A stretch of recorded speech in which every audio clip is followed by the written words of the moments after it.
that had watched Earth for 3 billion years. They were the oldest living things in the galaxy. Their bodies were made of crystal and light, and they had existed since the universe was young. They had seen stars born and die.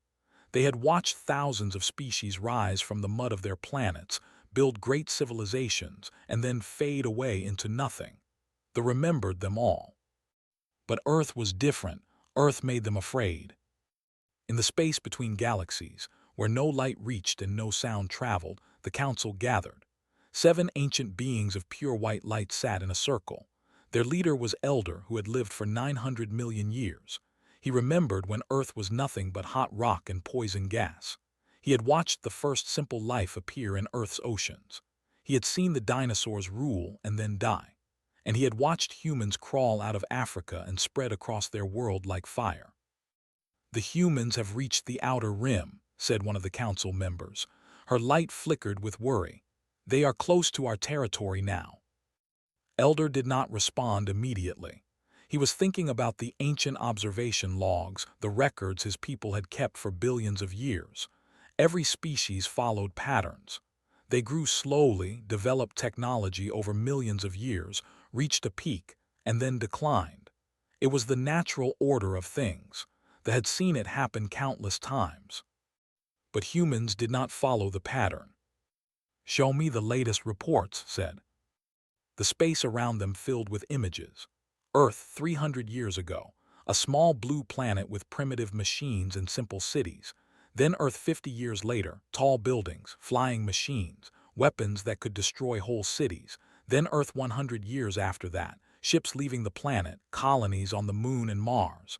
And then the present day, 12 star systems under human control, hundreds of ships, millions of humans living among the stars.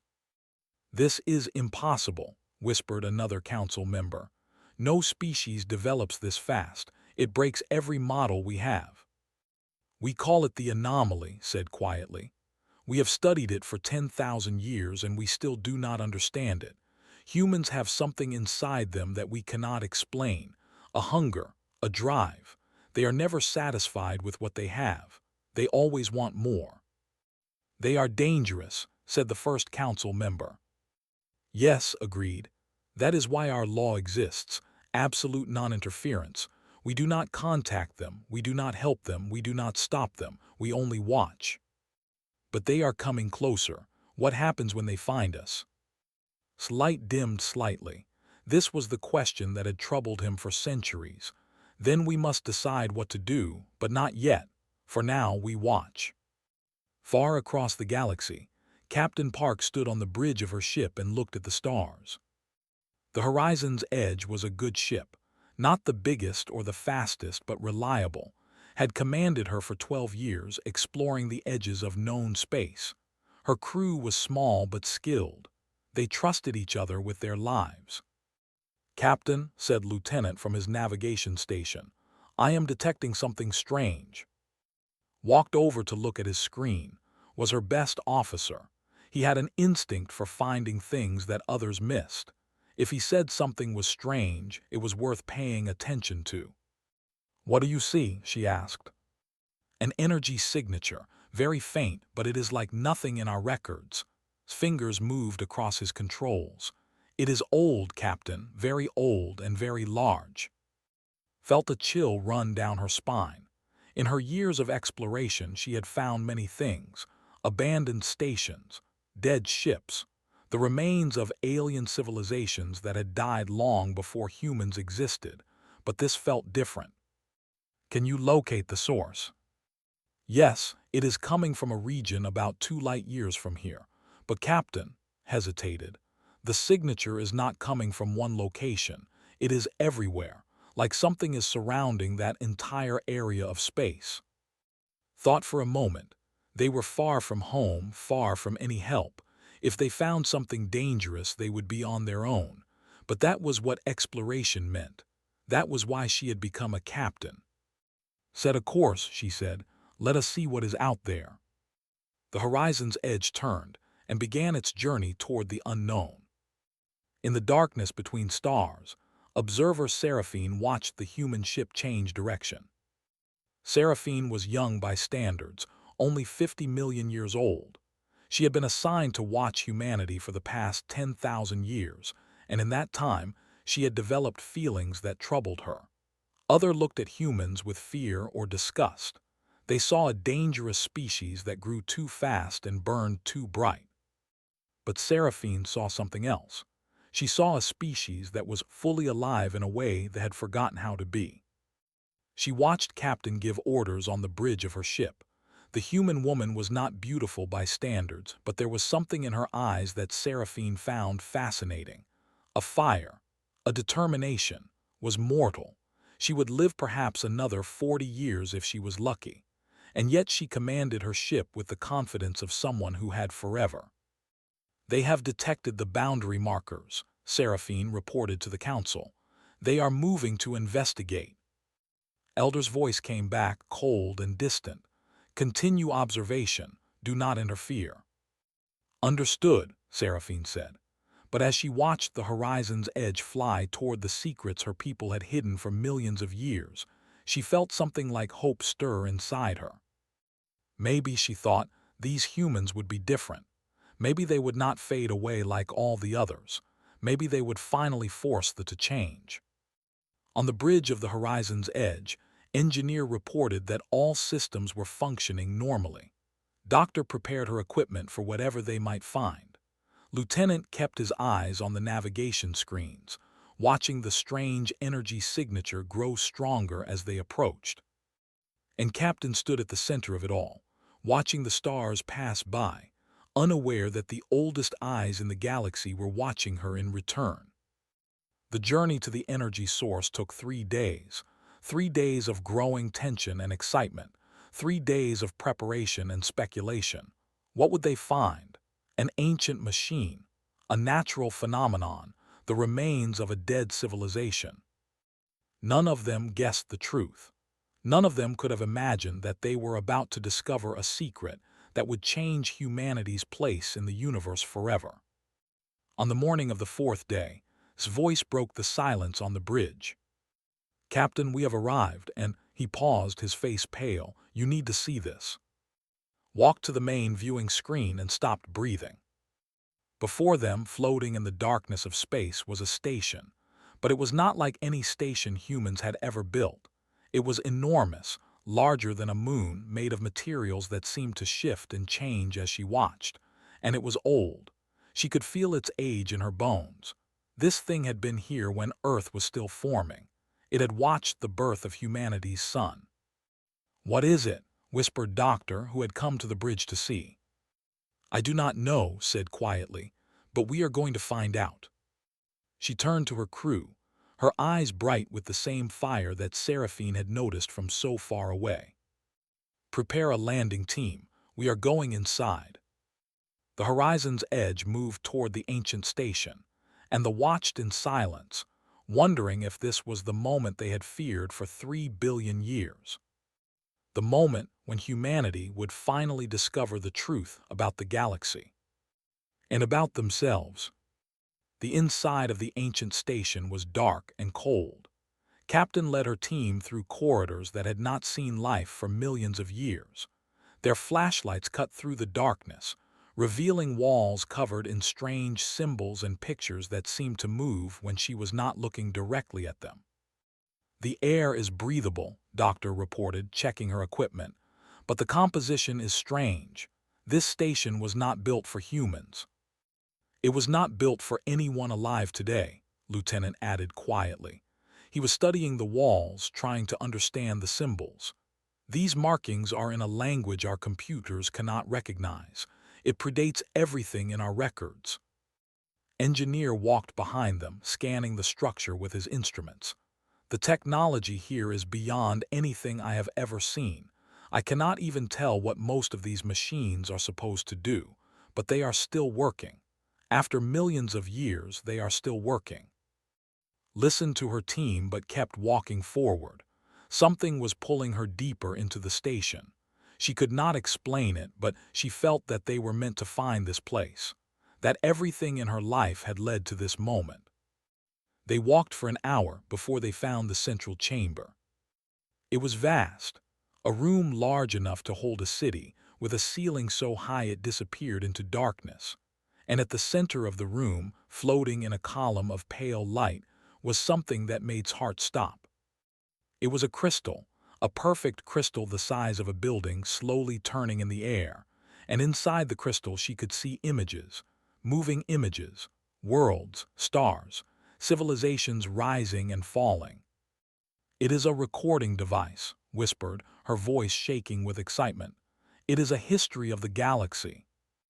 They approached the crystal slowly, carefully. As they got closer, the images became clearer. They saw planets with purple skies and orange oceans. They saw creatures with wings of light and bodies of shadow. They saw cities that floated in the clouds and ships that traveled between stars. And they saw death. One by one, the civilizations in the crystal fell. Some destroyed themselves with war. Some faded away slowly, losing their will to live. Some simply disappeared, leaving no trace behind. 17 great civilizations, each lasting millions of years, each ending in silence and dust. "Someone collected all of this," said.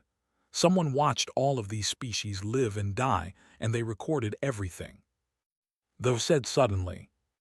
Everyone turned to look at him. "There are stories," he explained. "Old stories from the first alien species we contacted. They spoke of beings made of light who existed at the beginning of time. They called them the first ones. Though most people think they are just myths." "They are not myths," said. She was staring at the crystal, at a new image that had appeared. It was Earth, their Earth. She could see Africa and Asia and the blue ocean she had grown up beside. "They are real, and they have been watching us." The crystal pulsed, and suddenly words appeared in the air before them. Not in any alien language, but in human English. Someone had prepared this message for them. Someone had known they would come. The words said, "Warning, species classification human, origin Sol system planet 3, status anomaly, development rate unprecedented, threat assessment maximum, recommendation do not approach, do not contact, do not interfere, observe only." Read the words 3 times before she understood. "They are afraid of us," she said. "The oldest species in the galaxy is afraid of humans." "There is more," said. He had found another section of the crystal, another set of images. "Look at this." The images showed themselves. Beings of crystal and light, beautiful and terrible at the same time. The images showed them watching the 17 civilizations rise and fall. But they did more than watch. When species grew too powerful or too dangerous, they acted. They did not destroy directly. They contained. They controlled. They guided civilizations toward safe, slow development, and when those civilizations resisted, they found ways to limit them. "They are not just observers," said, understanding growing in her mind. "They are controllers. They manage the galaxy like farmers manage crops. They decide who grows and who does not. And they have decided that humanity should not grow." Finished. A sound came from deep within the station, a low hum that vibrated through the floor and walls. Red lights began to flash in the darkness. "The defense systems," said, her face pale. "We triggered something. The station is waking up." Far away, in her hidden ship, observer Seraphine saw what was happening and felt fear for the first time in millions of years. The archive of fallen worlds had automatic defenses. Ancient weapons designed to destroy anyone who learned too much. She had seen those weapons kill entire species. She reached for her communication device to warn the humans, then stopped. The Council's orders were clear. Do not interfere. Do not contact. She was only supposed to watch. But watching meant watching them die. On the station, the humming grew louder. Doors began to close throughout the structure. Weapons systems that had slept for millions of years began to power up. "We need to leave," said, "now." "We cannot make it back to the ship in time," replied. He was reading the energy signatures on his scanner. "The weapons will be online in 10 minutes. It will take us an hour to reach the exit." Looked at her team. These people had followed her into the unknown. They had trusted her with their lives. She would not let them die here. "Show me the weapon systems," she said to Captain. "Show me, where are they? How do they work?" Pulled up the scans on his device. The weapons were powered by the same energy source that kept the station running. That energy flowed through specific channels in the structure. "If we could interrupt the energy flow," said, thinking out loud, "we could stop the weapons from firing." "That is impossible," said. "We would need to reconfigure the entire power grid of the station. That would take weeks of work." "Then we do weeks of work in 10 minutes. Seraphine watched in amazement as the humans began to move. They did not panic. They did not give up. Instead, they split into teams. Captain and went to find the main power junction. Began hacking into the station systems from where he stood. Searched through the crystal's records for any information that might help. They worked faster than Seraphine had ever seen any species work. They made mistakes and fixed them. They communicated constantly, sharing information, building on each other's ideas. In 7 minutes, they had a plan. In 9 minutes, they were ready. "Now," said into her communication device. Pressed a button. The lights in the station flickered, the humming stopped. The weapons systems went dark. They had done it. They had done in minutes what should have taken months. Seraphine sat in her ship, staring at the readings in front of her. This was the anomaly the Council feared. This was why they had avoided Earth for 3 billion years. Humans did not follow the rules. They did not accept limits. When faced with the impossible, they simply did it anyway. She made her report to the Council, her voice steady but her mind racing. "The humans have survived the Archive's defenses. They have learned about the fallen worlds. They have seen our warnings about their species." Elder's response was slow in coming. When it did, his voice was heavy with an emotion Seraphine had never heard from him before. "Fear. Return to the council chamber," he said. "We must discuss what happens next. The time for observation has ended." On the station, Captain and her team made their way back to the horizon's edge. They carried with them copies of everything they had found. The history of 17 dead civilizations, the warnings about humanity, the truth about the... As they boarded their ship and flew away from the ancient station, looked back at it one last time. "We are not alone in the universe," she said to her crew. "But the ones who have been watching us do not want us to succeed. They think we will burn out like all the others." She turned away from the viewing screen and looked at her team. Their faces were tired but determined. "We are going to prove them wrong." The news of the discovery spread across human space like wildfire. Within days, everyone knew about the oldest species in the galaxy, the Watchers in the darkness, the beings who had observed humanity since before the first humans walked on Earth. Some people were excited, others were afraid. Many refused to believe it at all, but the evidence was clear. The recordings from the ancient station could not be faked.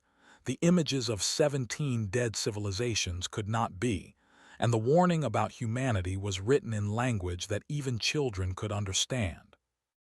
In the capital city of Earth, the leaders of humanity gathered to decide what to do. Admiral was a tall man with gray hair and tired eyes. He had spent 40 years in the military fighting wars that no one remembered anymore. He had seen friends die and enemies become allies. He had learned that the universe was not kind to those who were weak. "We must prepare for the worst," he told the assembly. "These have controlled the galaxy for billions of years. They have watched species rise and fall, and they have labeled humanity as a threat. We cannot assume they will be friendly." Counselor Han sat across from him, her expression calm and thoughtful. She was younger than the Admiral, but she had spent her entire career in diplomacy. She knew how to read people, how to find common ground, how to turn enemies into friends. "We should not assume they will be hostile either," she said. "The recordings show that they prefer observation to action. They have had countless opportunities to destroy humanity, and they have not taken any of them. Perhaps they can be reasoned with." "Reasoned with," the Admiral repeated. "They think we are a disease, an anomaly that must be contained." "And yet here we are," replied, "still growing, still expanding, still alive. Whatever they think about us, they have not tried to stop us. That suggests they are not sure about what to do. That suggests there is room for negotiation." Before anyone could respond, alarms began to sound throughout the building. Emergency lights flashed. Soldiers rushed into the room with weapons drawn. "What is happening?" the Admiral demanded. A young officer ran up to him, her face pale. "Ships, sir. They appeared out of nowhere. Hundreds of them. They are surrounding Earth." The room fell silent. Everyone understood what this meant. They had finally decided to act. Counselor stood up. "I will go to meet them," she said. "Someone must speak with them before this becomes a war." "That is too dangerous," the Admiral protested. "It is necessary," looked at him with steady eyes. "If we fight them, we will lose. Our only hope is to talk." The Admiral stared at her for a long moment. Then he nodded slowly. "I will have a ship ready for you, but I am also moving our fleet into defensive positions. If they attack, we will respond." "Understood," said, "but let me try peace first." The meeting between humanity and the took place on a neutral space station, far from Earth. Counselor went alone, as the had requested. She walked through empty corridors until she reached a large chamber filled with light. They were beautiful and terrifying. Their bodies were made of crystal that glowed with inner fire. They had no faces, no eyes, no mouths, and yet could feel them watching her, studying her, judging her. Elder spoke first. His voice seemed to come from everywhere at once. "We have observed your species for 3 billion years," he said. "We have seen you evolve from simple animals into what you are today. We have watched you spread across the stars faster than any species in galactic history, and we have decided that this cannot continue." Kept her voice calm. "Why?" "Because you are dangerous. Every species we have studied follows predictable patterns. They grow slowly. They develop carefully. They reach a stable point and remain there for millions of years. But humans are different. You grow too fast. You change too quickly. You cannot be predicted." "And that frightens you," said. The chamber was silent for a moment, then spoke again, and there was something different in his voice, something almost like respect. "Yes, it frightens us. We have seen what happens when unpredictable species are allowed to grow without limits. They destroy themselves. They destroy others. They break the balance of the galaxy. But we have not done that," pointed out. "We are still here. We are still growing, and we have not destroyed anything." "Not yet, but you will. It is the nature of your kind."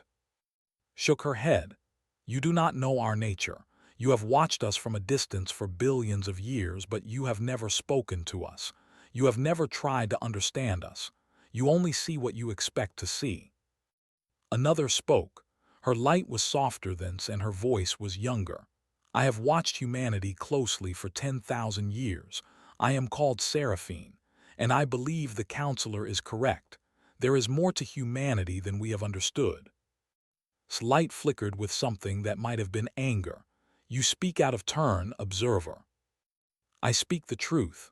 These beings survived the archive's defenses. They did what should have been impossible. Perhaps our models are wrong. Perhaps we need to reconsider." The debate among them continued for hours. Waited patiently, watching and listening, learning as much as she could about these ancient beings. She saw their fear. She saw their uncertainty. And she saw that they were not united. Some wanted to contain humanity, others wanted to destroy them, and a few, like Seraphine, wanted to give them a chance. Finally spoke again. "We have reached a decision. Humanity must stop expanding. You will remain within your current borders. You will not develop new weapons. You will not explore beyond the outer rim. If you accept these conditions, we will allow you to survive." Felt cold anger rise in her chest, but she kept her face calm. "And if we refuse?" Then we will take steps to ensure your compliance. We have done this before. We will do it again. Thought about the 17 dead civilizations she had seen in the recordings. She thought about what the meant by compliance, and she made a decision. I must consult with my people before I can answer, she said. Please give us time to consider your offer. You have 30 of your days, said. Then we will expect your response. Returned to Earth with a heavy heart. She reported everything to the Admiral and the other leaders. The argument that followed lasted for days. Meanwhile, Captain and her crew continued their investigation. They had found more information in the ancient station's records, information they did not want anyone to know. Look at this, Doctor said, showing her findings to the team. They did not just watch those 17 civilizations die. They controlled them. They limited their development. They prevented them from growing beyond certain boundaries. Just like they want to do with us, said. Yes, but there is more. Pulled up another set of records. There was another species, one that refused to be controlled.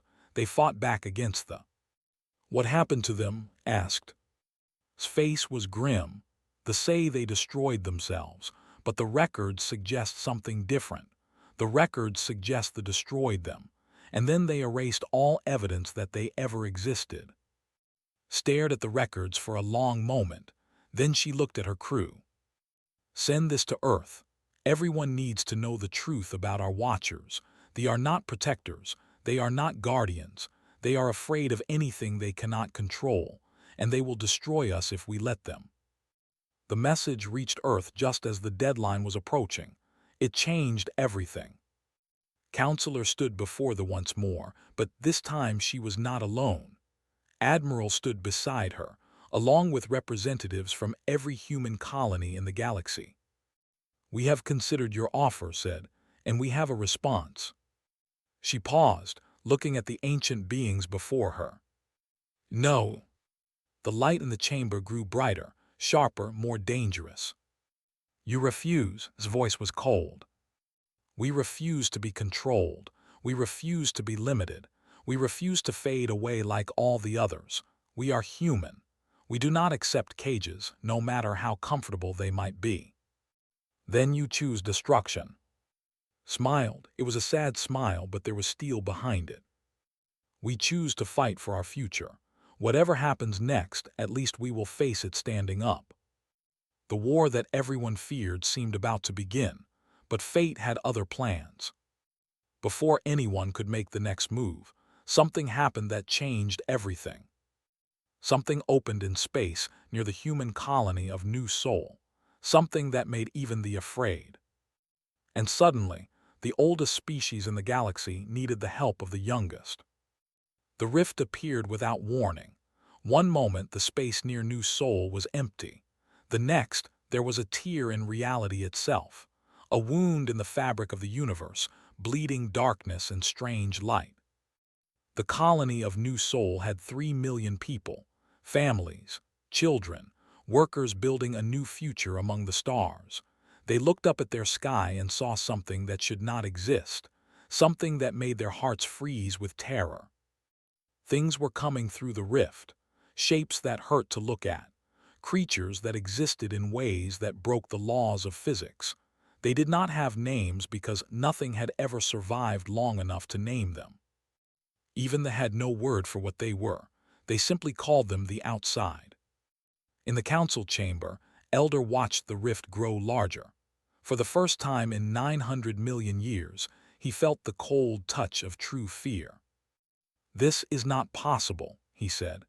The barriers have held for billions of years. Nothing from outside should be able to enter our universe. But it has, Seraphine said. Her light was dim with worry, and it is heading toward the human colony. The other council members spoke quickly, their voices overlapping in panic. We must evacuate what we can. There is no time. The rift is growing too fast. We should retreat, preserve our forces, accept the losses. 3 million humans, Seraphine said quietly. That is what you are calling acceptable losses. It has always been our way, said. When the outside breaks through, we retreat. We let the breach consume what it will consume. Then we close the wound and continue. This is how we have survived for so long. By letting others die in your place. The voice came from the communication system. It was Counselor Han speaking from Earth. She had been listening to everything. We received your warning about the rift, she continued. We know what is coming, and we have a different plan. There is no plan that can stop the outside, said. Your weapons are useless against it. Your ships cannot survive its presence. You will only add to the death toll. Maybe, said, or maybe we will find another way. We usually do. On Earth, Admiral was already giving orders. Every ship that could fly was being prepared for battle. Every weapon that could fire was being loaded. Every pilot who could fight was suiting up. This is a suicide mission, one of his officers said. They themselves are afraid of this thing. What can we possibly do? We can try, the Admiral said, and that is more than anyone else is willing to do. Captain Park was among the first to volunteer. The Horizon's Edge was not a warship, but she did not care. Her crew did not care either. New Seoul has 3 million people, Lieutenant said as they prepared to launch. Someone has to help them. Even if we cannot win, we can buy them time to evacuate, Engineer added. Every life we save is worth it. Doctor had been studying the readings from the rift. I have found something, she said. The creatures from outside, they react to certain types of energy. Negative emotions make them stronger. Fear feeds them. Despair feeds them. What makes them weaker? Asked. I am not sure, but there is something in the data, something about resistance, will, determination. When species fight back instead of running, the creatures seem to slow down, like they do not understand it. Then we give them something to not understand, said. Let us go. The United Fleet launched from bases across human space. 200 ships of all sizes racing toward a battle they could not win. Behind them, evacuation ships began loading civilians from New Seoul. There was not enough time. There was never enough time, but they tried anyway. They watched in disbelief. What are they doing? One council member asked. They cannot possibly think they can fight the outside. They know they cannot win, Seraphine said softly. They are fighting anyway. That is insanity. No, Seraphine replied. That is humanity. The battle began at the edge of the rift. Human ships formed a line between the creatures and the colony. They fired everything they had. Missiles, energy weapons, kinetic rounds. Most of the attacks passed through the creatures without effect. But some did not. When the humans refused to retreat, when they pushed forward instead of falling back, the creatures hesitated. Just for a moment. Just a tiny pause, but it was real. Was right, said, watching from her ship. They do not understand us. They expect fear. They expect surrender. They do not know what to do with defiance. Then let us give them more of it, replied. The Horizon's Edge dove toward the rift itself. It was a move that no sane person would make. The rift was death. Nothing that entered came back out. But had an idea, a desperate, impossible idea. The rift is not stable, he explained as they flew closer. It is being held open by energy from outside, but it is also pulling energy from our universe. If we could disrupt that balance, we could close it, finished. But we would need to get inside the rift to do that, and the energy output required would destroy any ship that tried. Then we do not try to survive it, said. We try to succeed. She opened a channel to the entire fleet. This is Captain Park. I need volunteers for a mission that might close the rift, but whoever goes might not come back. For a moment there was silence. Then voices came flooding in. Ship after ship, captain after captain, crew after crew, all volunteering, all willing to give their lives for people they had never met. Humans, Seraphine whispered, watching from her hidden ship. Tears of light fell from her crystalline form. They are all going to die, and they are fighting over the honor. She made a decision then, a decision that would change everything. "Council," she said into her communication device, "I am breaking protocol. I am going to help them." Seraphine Stop commanded, "You are forbidden." "Then forbid me, but I am still going." She flew her ship out of hiding and into the battle, a vessel joining the human fleet. The humans did not fire on her. They did not have time to wonder. They simply accepted her help and kept fighting. Seraphine knew things about the rift that humans did not. She knew how to navigate its energy patterns. She knew where it was weakest. "Follow me," she transmitted to the horizon's edge. "I can guide you to the center." "Why are you helping us?" asked. "Because you reminded me what it means to be alive," Seraphine replied. "Now stop asking questions and fly." Together they dove into the rift, human ship and vessel side by side. The darkness pressed against them. The creatures of outside clawed at their shields, but they kept going. In the heart of the rift, worked faster than he had ever worked before. He reconfigured the Horizon's Edge engines to produce a specific energy pulse, a pulse that Seraphine said could disrupt the rift's stability. "It will take everything we have," he reported. "All power, all systems. If we do this, we will not be able to fly out." "But the rift will close?" asked. "Yes." She looked at her crew. They had followed her across the galaxy. They had faced death 100 times, and they were still here, still fighting, still refusing to give up. "Do it," she said. The pulse fired. The rift screamed. The creatures of outside writhed and thrashed, pulled back toward the darkness they had come from. The tier in reality began to close. And then something unexpected happened. Seraphine wrapped her ship around the horizon's edge.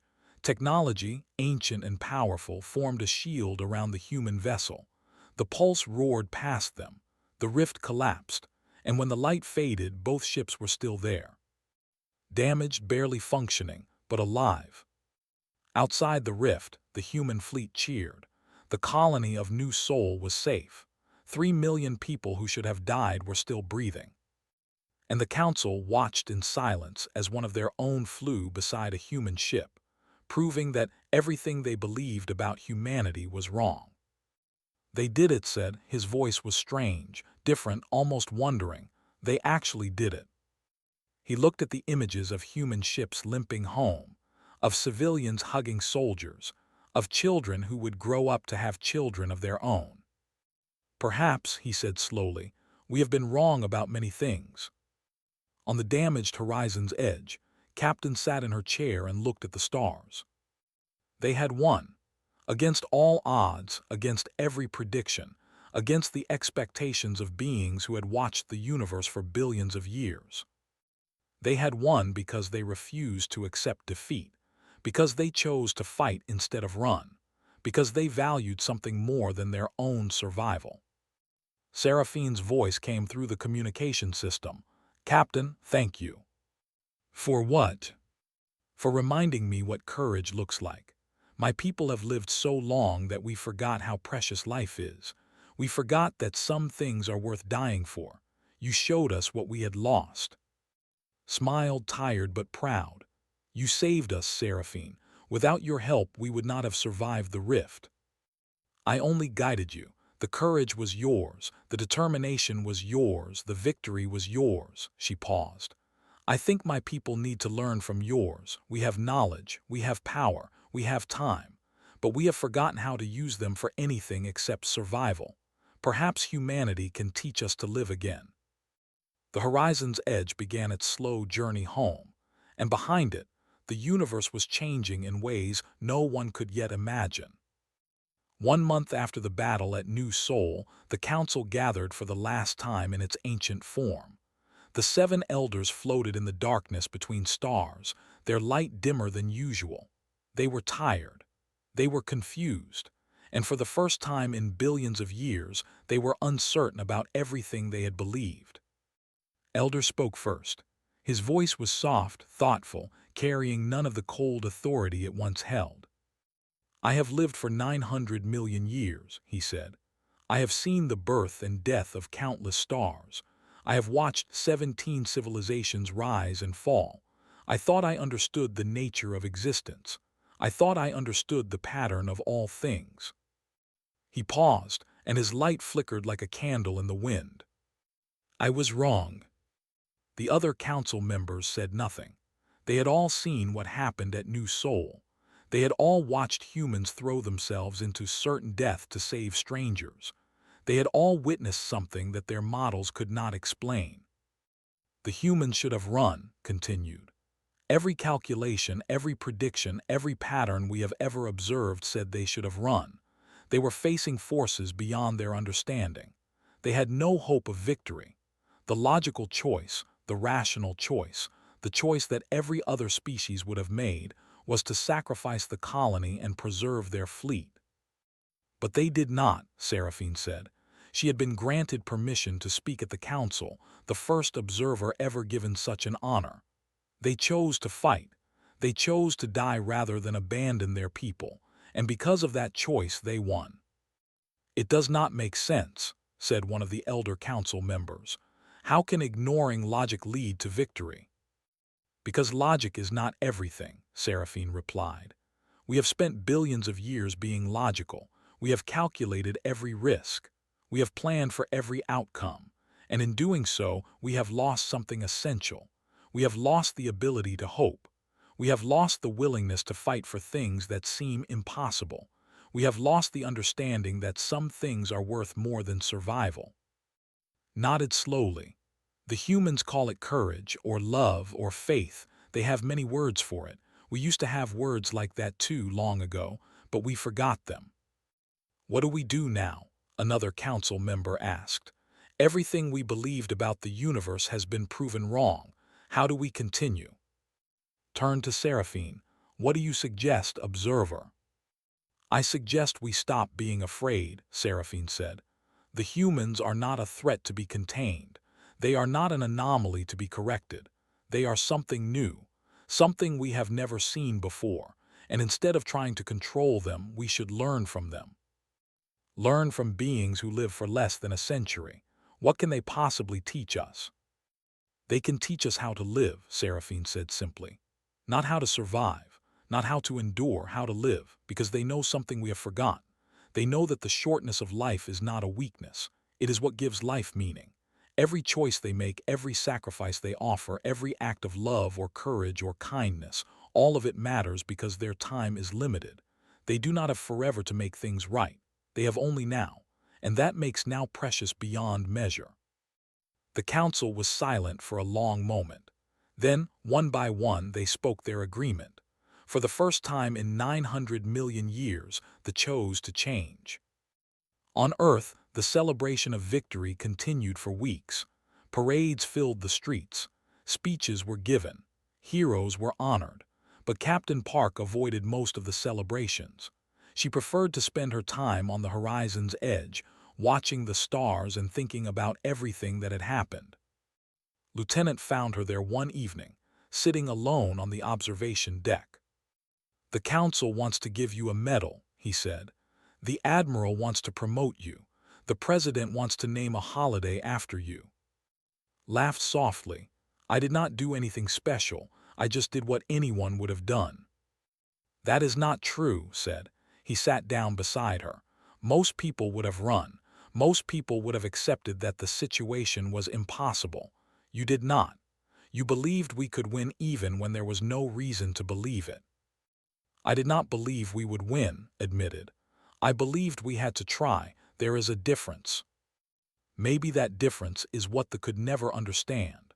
They are so focused on winning that they forgot trying matters too." Nodded.